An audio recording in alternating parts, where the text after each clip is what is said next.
Derek with the Eliminex here. This is day 2. We already got a little creature. This is our 4th squirrel. Oh, he's a little feisty. Yeah. Hey, little guy. So I caught 2 squirrels yesterday morning.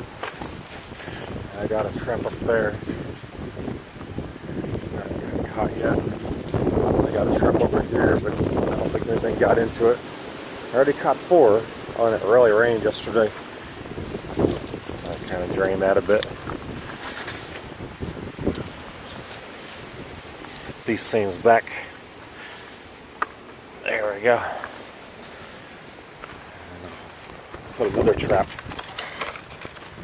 He's trying to get out. Put this in my truck. And then I'll do an inspection of the hook line and see if there's any holes.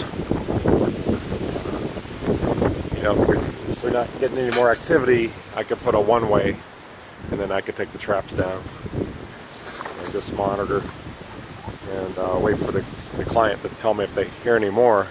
Because 4 squirrels in a matter of less than 48 hours, it's pretty significant. That should quiet it down a bit. I can stick the one-way on maybe tomorrow, the next day, and then I can take all these traps down so they won't be in public view. So we got to do what we got to do.